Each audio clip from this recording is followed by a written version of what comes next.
Okay, this is going to be a review of the WWF In Your House #5. This was called, I was going to say Seasons Greetings, but no, it was actually Seasons Beatings, as, Bret Hart and the British Bulldog, definitely took a beating in the main event. This is the match where Bret thought the match went forgotten and unappreciated, but, thanks to the WWE DVDs, Bret was able to put this on his anthology, and a lot of people look back at this match, very fondly. It's arguably the most underrated match of 1995. It's one of the best matches of 1995. It wouldn't be my pick for the best match of 95. I know 95 gets a lot of shit, but I think it's probably one of the more interesting years to debate what was the match of the year. I think he could go 4 different ways. I think he could go Michaels and Jarrett, Bret Bulldog, Diesel and Bret, which would actually be my choice. And I would say the popular pick would be Shawn Razor ladder match. But my pick is, Bret and Diesel. But let's get right down to it. We're going to go all the way back to December 17th, 1995. This is from Hershey, Pennsylvania, the Hershey Arena. So once again, we're in ECW territory. You heard ECW chants in the main event. It seemed like they were ready for them. It seemed like they really were, as Bret Hart got a little bit bloody, and the ECW chants turned into, "He's hardcore, he's hardcore."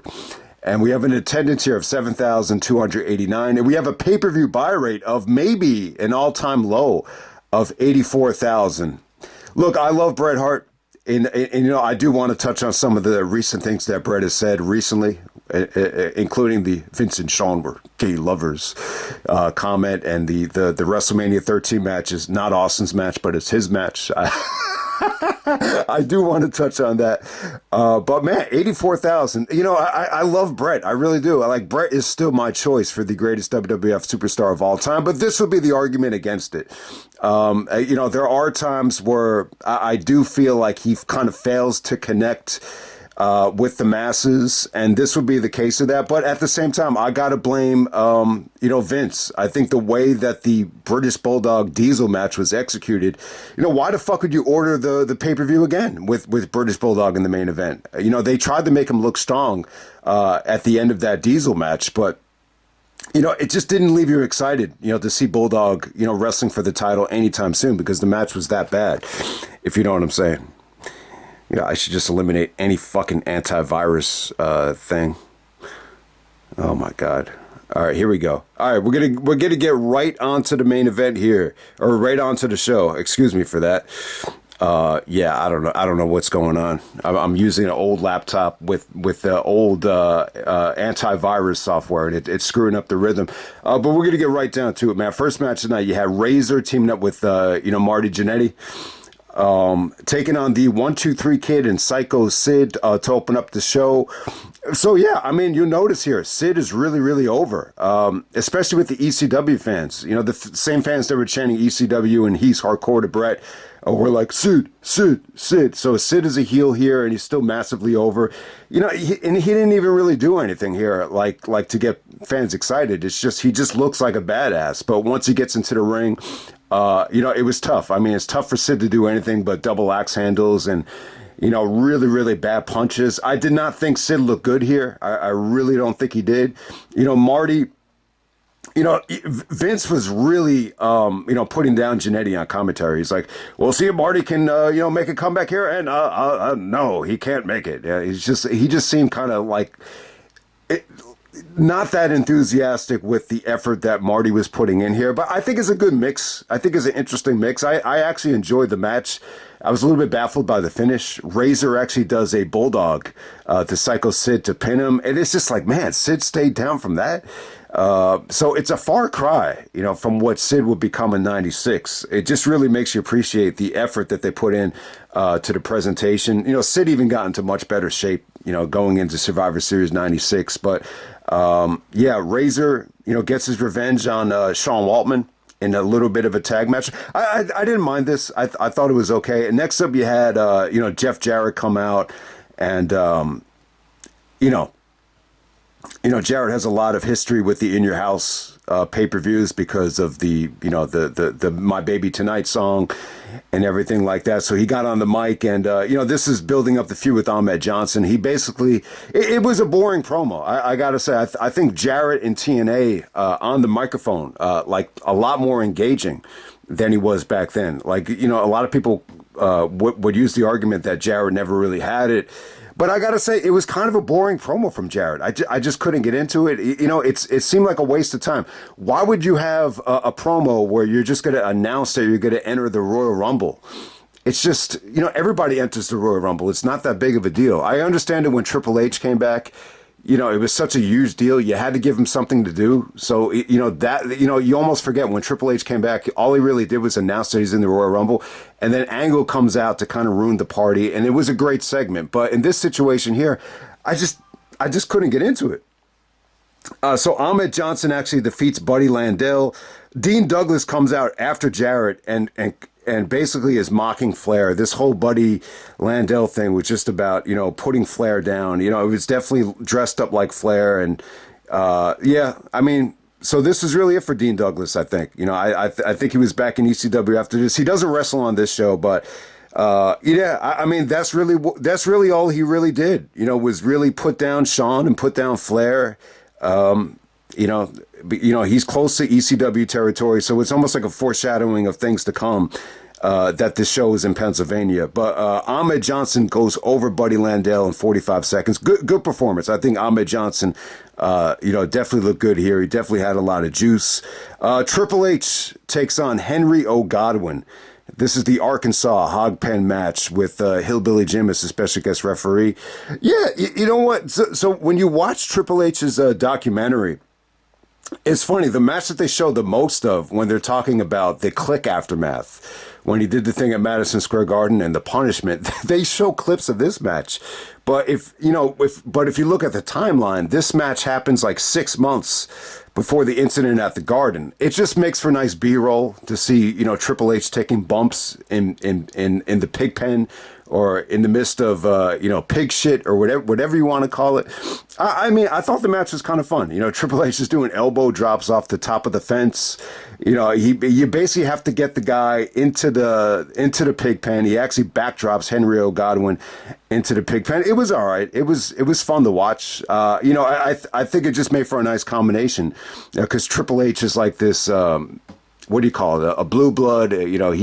He's high class. He's elegant. He's clean cut, and it's the total opposite. Would be this hillbilly, guys that are into, farming and they don't mind cleaning up shit. Whatever the case may be, you know what I'm trying to say. It's two total opposites going on here. But what really stood out here. When I was watching the match back, I was thinking back to Triple H's return. In 2002, I don't remember how I saw this, but he was doing a lot of promotional stuff in the morning. Maybe I took the day off of school that day, but yeah, he was actually on the Regis and Kelly show, I think, at the time. And one of the questions that they asked him, I think it was Kelly. She asked him, what does Triple H mean? And he seemed annoyed by it. He was like, it's just a name. It's just a name. Like, he didn't even want to say, oh, my name is Hearst Helmsley and blah, blah, blah, blah. It seemed like when he became Triple H, like he really did not want to even reflect on these days as Hearst Helmsley.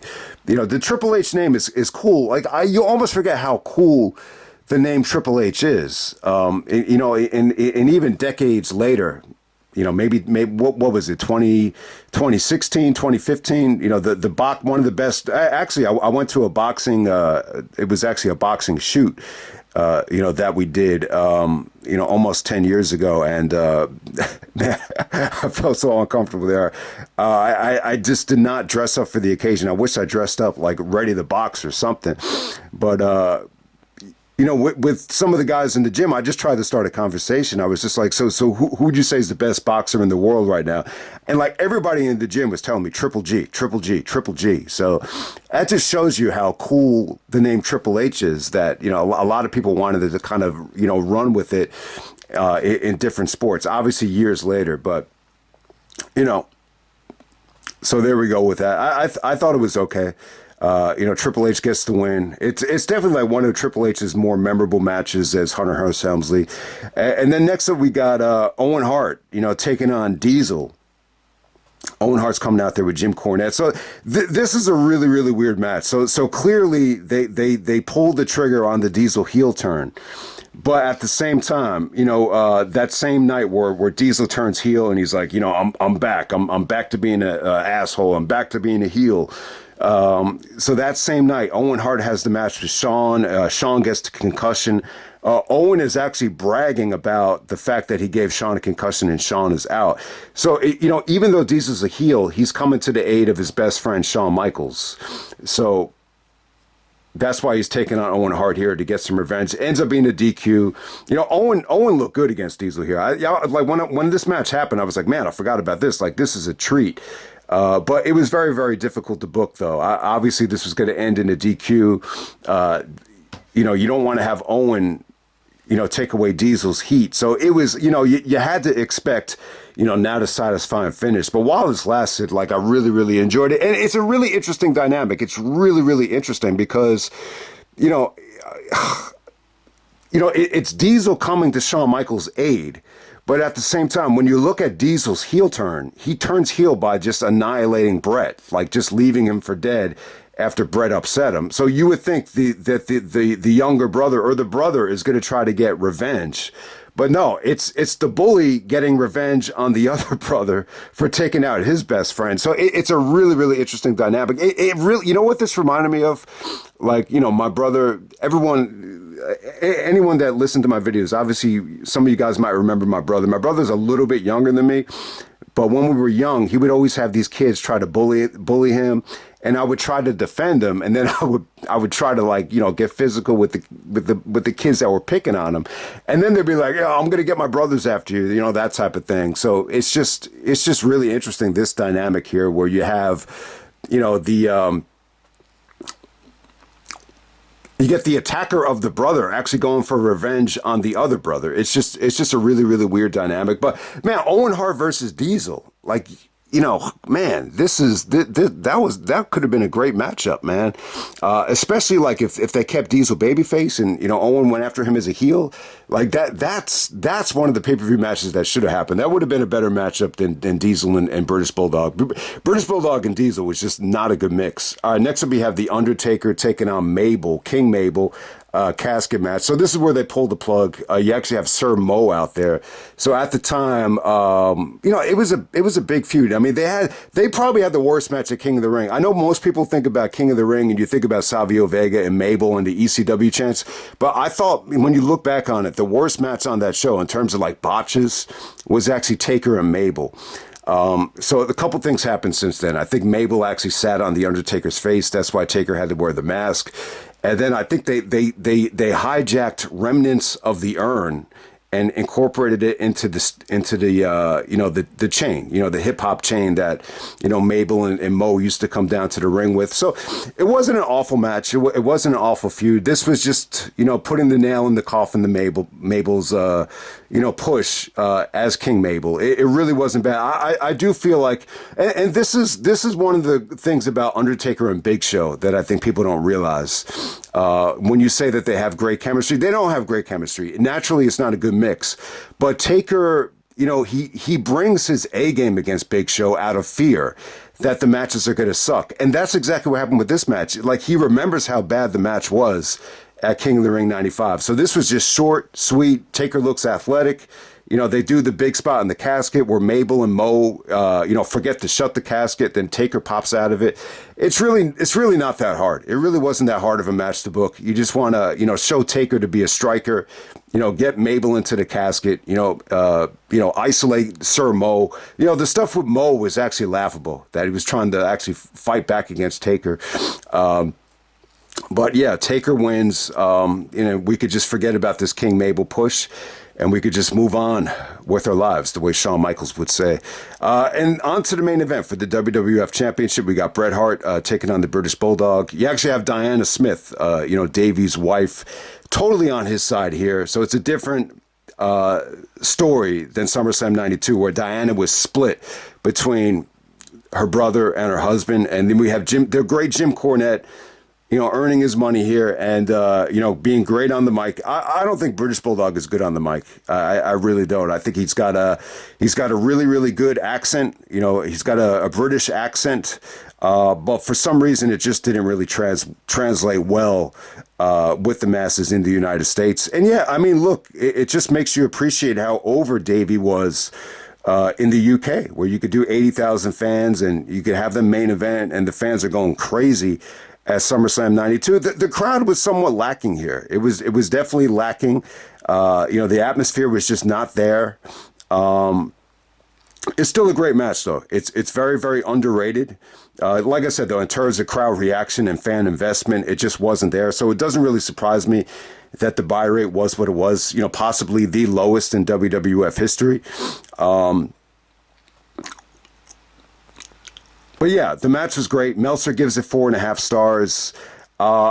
You know what? In most cases, especially with WWF stuff, I would say that Meltzer definitely, underrates stuff. But yeah, I would probably only go 4.25 here. I could definitely see some flaws in the Bulldog at this time. I just don't think the match was as fluid as SummerSlam 92. I just think it was missing something special. Look, it's a great follow-up. It really is the rematch to SummerSlam 92. I'm glad that they got it in. It's a totally different dynamic. The ECW chants was definitely, when they were chanting ECW, I think it was out of like resentment at first, but they definitely turned the corner.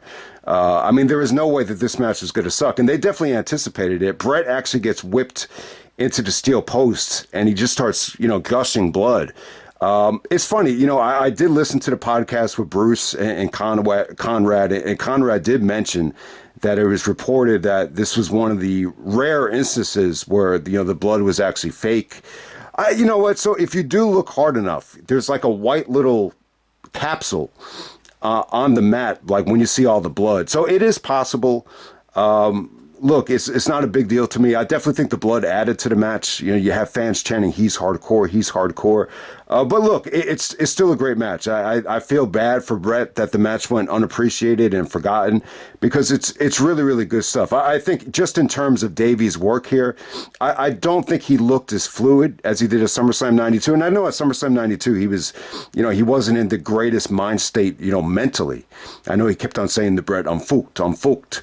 But, in this situation here, he moved well for the most part. But there were times where I just felt like he was, not as mobile. It just wasn't as fluid as SummerSlam 92. But I think if you could look past that, there's some really good work here. Even when they were chanting ECW, like they Davey actually busted out a crucifix out of nowhere just to shut the fans up. So I thought that was great. They gave each other a series of pile drivers, which, they both kicked out of. I thought that was great. And, I just think they wrestled hard. Bret was actually planted on the ropes a couple of times where he hurt his nuts.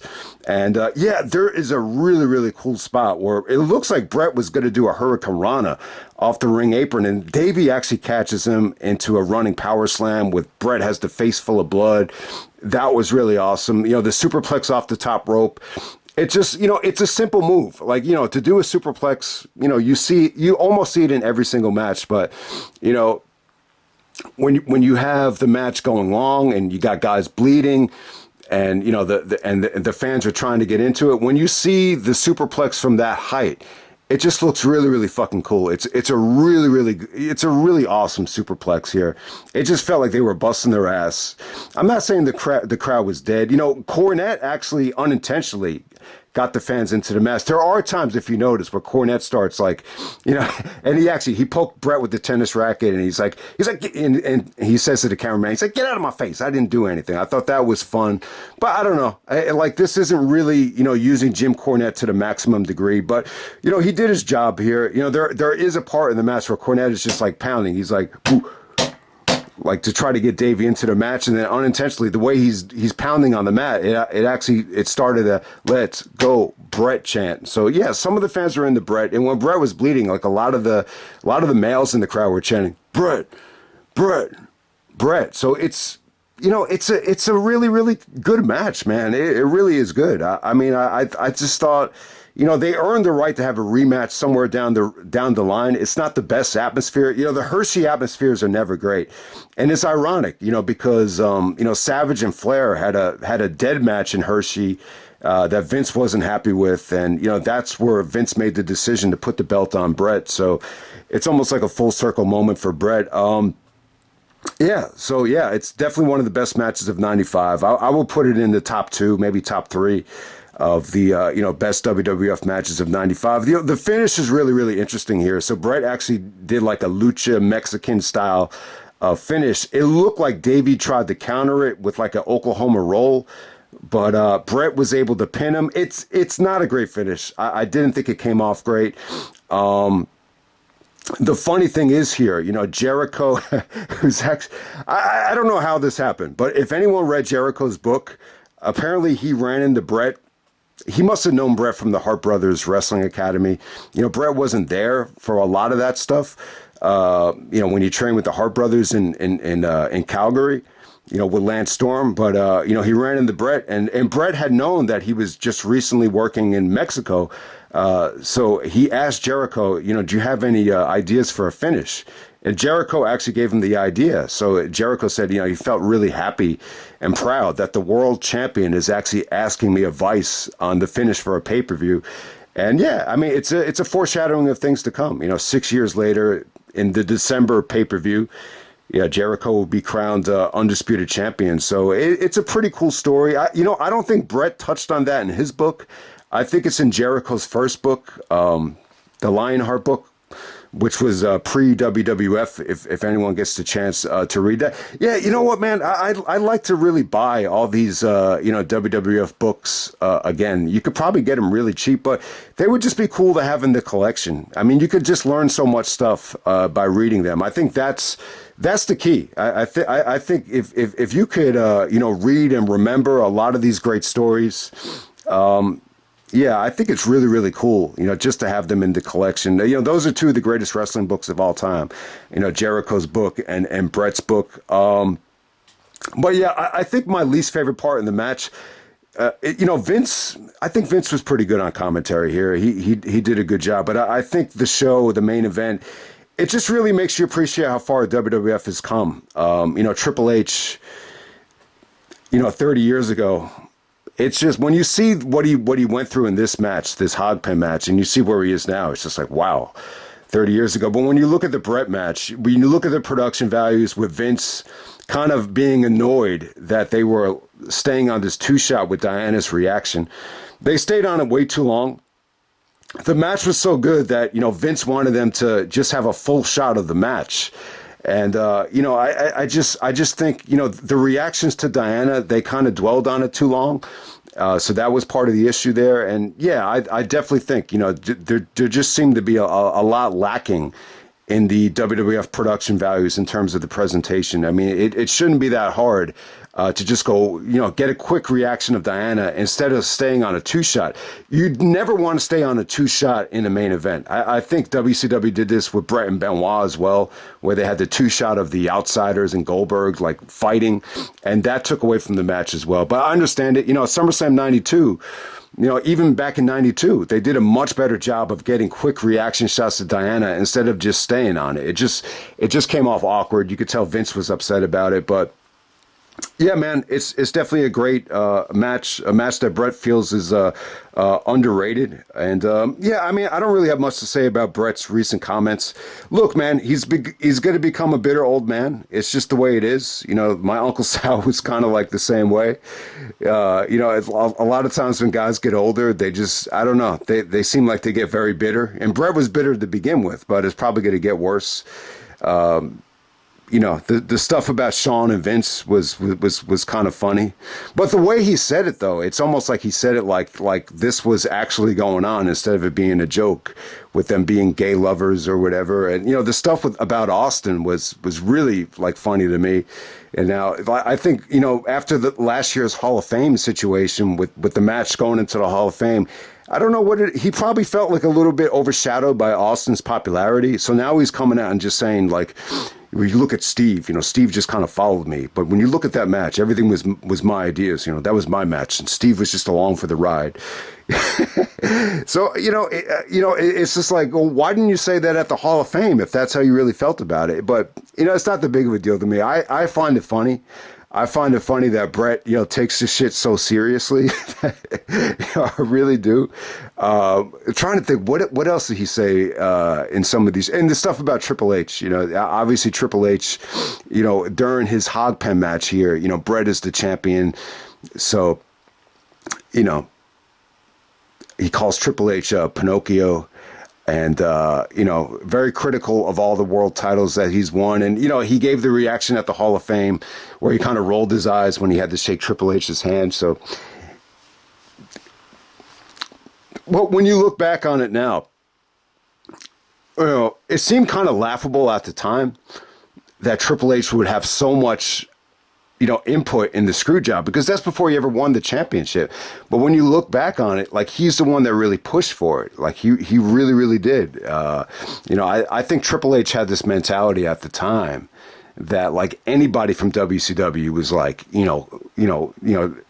enemy number one. And I think it's nothing against Bret. I've always felt like Triple H always gave Bret like a good amount of respect. Like, he would even say, like, his favorite WrestleMania match of all time is Shawn and Bret, the Iron Man match. And, he's given Bret like a lot of, flowers over the years. But, like, my mentality is this, like, it didn't matter who you were. If you were WWF champion and you have the thought of even going to WCW, it's just like, man, like, you're enemy number one, like, in Triple H's eyes, especially when you look at Triple H's long-term plan of his vision for what the WWF was going to become. That's where you say, like, it's nothing against Bret. It's just like Bret is in the wrong time, wrong place. Him lying to Bret's wife the way he did. I just think, there are times where, and I could definitely relate to this as well. I've been, I hate to say it, but there have been times where I've had to lie to keep things under control, to keep people from exploding or committing suicide. Because that's like, there are times where I think of, like, what's the worst case scenario if they find out about this? So there are times where I've had to lie as well. So I could completely understand the fact that Triple H, tried to lie. I just think at that time, the most important thing was, let's just get the belt off of Bret, and, so we could focus on just moving on.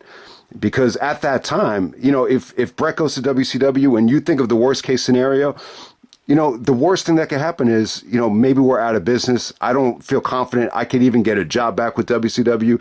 The fear of the uncertainty is, what really causes you to lie like that. So I could totally understand it. But it's funny, though. It's some funny shit. Check out those Bret Hart interviews, calling Triple H Pinocchio. That was pretty clever. Because he did lie. And, he has the big nose, so it's actually pretty funny. But, Bret Hart, British Bulldog, let me not take away from this. It's a great match. It's an underrated, great main event. Am I going to say that this is on par with Wembley? The answer would be no. But yeah, man. Hope you guys enjoyed the review. This is the last WWF In Your House review missing Seasons Beatings. So definitely not in December, but down the road, I'll definitely do a top 25 In Your House matches. Just to wrap it up. I actually like the In Your Houses. I think they were really, really, really good. Look, I don't think the shows felt complete. This undercard, there really wasn't a lot here. But I do feel like there are times where, they have delivered some great main events.